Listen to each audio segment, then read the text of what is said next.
So what really happens to women in Dubai? Like really, what happens to women in Dubai? I've seen so many posts online that make it seem like Dubai is like this cage for women, that there's so many terrible things that happen to women once they move to Dubai.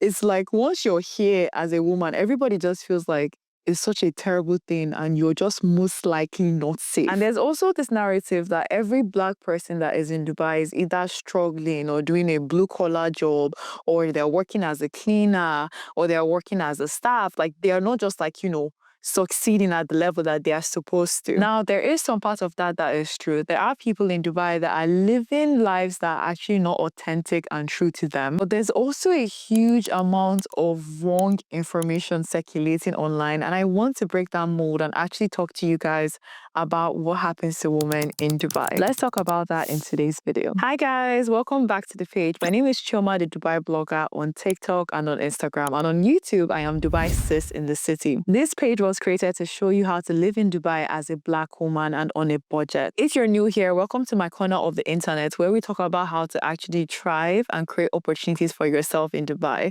Let's get into today's video. Okay, so let me start by making myself very comfortable because this topic is a very long, juicy one. So by making myself comfortable, let me first of all drop this mug. I see everybody on YouTube holding the mug. So I was like, you know what? Let me get a mug too. But right now, let me drop the mug. Let me get serious. Like, let me actually sit in and let's actually talk about this topic. All right, let's get straight to the point. Dubai is not for everyone. I have to say this at the start of the video so you guys know exactly what to expect. Dubai is not for everyone. Let me repeat it again, like bring the camera closer. Dubai is not for everyone. I've come to learn that there's a weird science behind how people succeed here. Like there's some people that would try so hard, like work so hard, and yet they are not as successful as other people who seem to have things very easy. Many of you guys will call this luck, but I honestly call that strategy, which I would dig into in a different video. But while we wait for the video, let me just start by clarifying something that is very, very, very important for you guys to understand. Dubai is a city for the bold. Dubai is a city for the courageous people. Dubai was made to literally favor the courageous people and to literally reward the bold people. If you're not willing to do both things, if you're not willing to make both steps, do not expect that this city is going to favor you. Understanding this mentality alone and really deep diving into it is what has honestly helped me be in roles where I have met amazing people like Jay Shetty, Stephen Bartlett, Lisa, and also so many high net worth individuals. This same ability to dream big and actually go after things is what also helped me to be featured on the Guinness World Record. Now that we have touched on the factors that make people to stand out and succeed in Dubai, let's get into some factors that I feel like are not the best part of Dubai when it comes to women. The first side that I find really, really weird about Dubai is the fact that it is not perfect, neither is it fair. So many people have this idea that coming to Dubai is like coming to Disneyland, where everything is perfect, everything is fair, everything is uniform, everything just works according to your dreams and aspirations. But I'm here to tell you that that is not how it works. Things are not going to be easier for you because you are a woman. I know it's crazy to hear this because on social media, we see so much about girls in Lamborghinis, girls buying Chanel, girls buying Dior. We see this overly exaggerated lifestyle that makes it seem like people do not actually work. You have to work hard in Dubai as a woman. You have to work hard in Dubai as a woman. I feel like even because you're a woman, you have to work 10 times harder. I know that we are in a generation of softness whereby everybody just doesn't want to do anything, but that is not how Dubai works. Some things would definitely be easier for you because you're a woman. Things like maybe you're going to pay less in fines, or you're always going to have free spots, or they're just places that you can visit for free as a woman. But that doesn't mean that things are going to be completely easy for you and you don't have to do any work at all to achieve the goals that you want to achieve. The second reality/misconception that I want to clear out is that Dubai is not a cage for women. I want to clarify something very clearly to you guys. People are not allowed to take your passports in Dubai. Your employer is not allowed to take your passport in Dubai.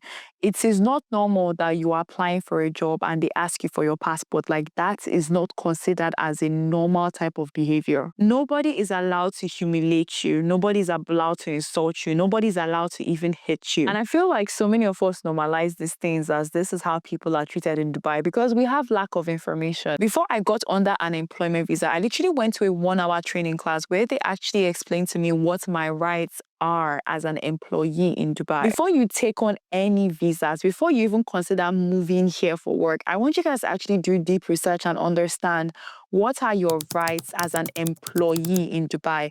That way, you know exactly when somebody is crossing the boundary with you, and you know exactly when you need to report certain cases to the police. Let's move on to the third most important critical talking point that everyone seems to always talk about, which is passport privilege. Over the years, I've come to realize that passport privilege does exist, but passport privilege mainly is as a result of lack of presentation.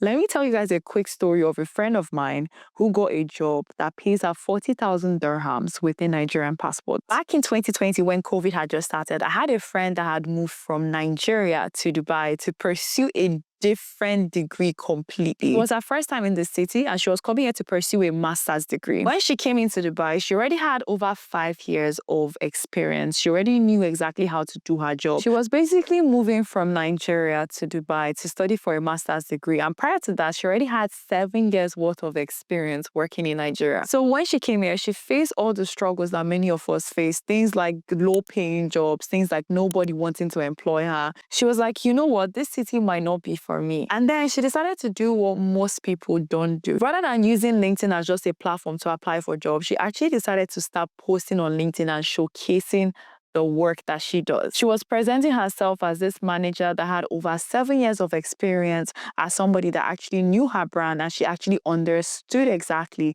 how to manage and lead a company effectively. She did this for 3 months, guys. 3 months, not seeing any results, not hearing back from anybody. And then one post went viral. That post hit the head of HR at a tech company. And guess what, guys? That girl went from being unemployed, broke, only having a master's degree, to being employed, having a master's degree, and earning over 30,000 dirhams per month. When I tell you guys that passport privilege is not something that stops you, passport privilege is not something that stops you. Passport privilege most times comes as a result of lack of presentation. If you do not know how to present yourself, people can easily tell your nationality. I know it's a very, very tough pill to swallow, but it's just the truth here. If you present yourself really, really well, your passport will be used as a document to consider, but not a document that is used to judge you. I'm just here to clarify that most of everything that is circulating about what happens to women in Dubai, honestly, 70% of them are not true. Are there people that are in apartment sharing or bed spaces or in really tight positions? Yes, that is definitely true. Are there women that engage in some activities to make money here? That is also true. But there's also the category of women that are actually doing really well, and they're working very, very, very hard to put food on the table in an earnest and honest way. So the next time that somebody sits down to tell you that all of these things are happening to women in Dubai, I want you guys to show them this video so that they can understand that Dubai is not La La Land. Dubai is not Disneyland. Dubai is a place where you actually come in, you work hard, and if you push hard enough, your dreams would definitely come true. I hope that this video reaches as many people as it's supposed to, and I hope that it helps people to redefine what their experience and their thoughts of what this city actually is. We've come to the end of the video, and if you're interested in learning more about my real-time life experience of living in Dubai as a woman, I highly, highly recommend that you join the newsletter. On the newsletter, I talk about every single thing, about all of the opportunities I am getting, and just about the real-time information as to how I have been able to make Dubai work for me. Let me know if you guys have any questions in the comments, and I will definitely get back to each and every one of you. I'll see you guys in the next video. Bye, guys.